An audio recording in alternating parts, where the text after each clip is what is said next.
drastic difference, like the zealots that might kill your links with 2 hits if they have +1 armor compared to you. So well, it's important to have upgrades, but since if you have bad upgrades and he has good upgrades, his units just won't die while your units will die. So you really gotta take that one to account and build upgrades. They're not quite in as big hurry as in ZvP, for example, but they still do make a big difference. So you should really use it as you see fit, and remember to build your tech in time. And if your tech is too much late, you won't be able to use ultras and you won't be able to use defilers, either of them, and that really will make a difference against a good player, since you can't just keep fighting his army forever with simply lurker link. He will get more tanks and more vessels, and they just won't be enough anymore. So you really need something extra, which is the hive tech, depending on what sort of build you do. I was doing more sort of unit powerful build, so I wasn't in such a hurry to make a queen's nest and all. Sometimes you're forced to make a faster tech for if you want to counter whatever fast attacks or so, but I was doing more unit heavy builds this time, so I'm basically, with this, I'm able to kill off any fast attacks he might make, and I'm pretty much just well, yeah. And now I'm sending more units containing him. At this point, it's important that you don't push anything too far. Of course, I have a big lead now, but if I push it too far, I'm just gonna end up losing. So you really gotta draw a thin line. Here I see that I have a far superior army, so I attack. You can't get too careless though. He has so few marines that my links will do a huge lot of damage, and that's why I came. I'm able to add some more pressure this way. Remember to keep making more units and adding up the pressure. You can't just do one attack and then attack another time once the other attack is finished, since that will give him time to retaliate and your attacks won't be quite as effective anymore. I'm pushing it too far over here as well. I shouldn't have came with this anymore. I was a little bit too careless with this. But I have such a huge lead that it doesn't make that huge of a difference. You see pro gamers do this sort of a mistake, at least the more aggressive ones, quite a few times. Well, many games. Keep expanding meanwhile. If you have the lead, it means that you have a good chance to make more expansions, so use that to your advantage.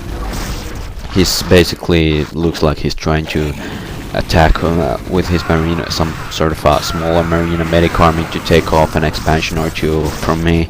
Since if I'm allowed to take many expansions at this point, it's just not gonna be good. Now I have hive tech and I decided to go ultras first.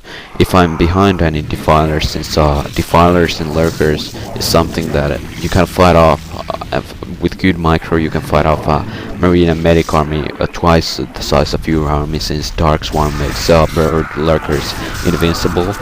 So, but this time I wasn't behind and I had quite a few expansions already up, so I decided to just go straight to ultras. That way, it's sort of like a more solid and easy thing to pull off. If you're not confident with your micro and all, I recommend doing ultras first, at least if you have enough expansions. Of course, adding defilers to your ultraling army isn't a bad idea either, especially if he's making some sort of mass vessel build or so, since you need a plague to counter his mass vessels. But this wasn't the case at this point. Maybe in the later game they can pretty much just switch up, but at this point you don't really have to prepare for it that much beforehand. I was doing fine, making more units, making some sunken colonies over here to buy time if he happens to sneak an army past my vision or defenses. In ZvT, unlike in ZvP, a marine medic can pretty much just destroy your army without you being able to do, well, much to anything. to with Sunkens alone, since later on when they have armor and they have many medics and so on, the medics will heal far faster than the Sunkens can deal damage. So you really gotta take that to account as well. But I built 2 Sunkens, so I can pretty much just slow him down enough that it will make a difference that my army can come, or if he's making a small 1 dropship drop or something, my expansion will be able to fend it off. That's why I did it. Sending more units. I have ultras now. Remember to keep upgrading. If you have good upgrades, like the best possible upgrades with ultras, you can pretty much, well, I don't know, maybe it's like 1 damage or something what the marines do each hit. So just a few ultras can really own a huge army of marines and medics, at least if they're a little bit careless with their micro. So it's good to have a lot of armor with your ultras early on, and good upgrades overall.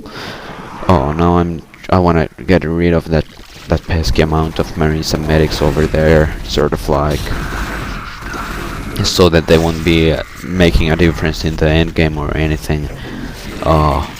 And that they won't actually sneak past an expansion or killing whatever scourges or reinforcements I'm trying to send, or defilers or whatever I might do. So I want to get rid of them as early as possible. And now I have an army, pretty big army gathered up to in front of my base. That ultra has good armor, and as you can see, it just won't die. That's how good the ultras are. And the best thing they could probably do against them is sort of like either mass tanks or just mass vessels and use irradiate constantly against ultras and never allow me to get too many of them. But if I'm allowed, then they, well, I don't know, then they're pretty much in trouble.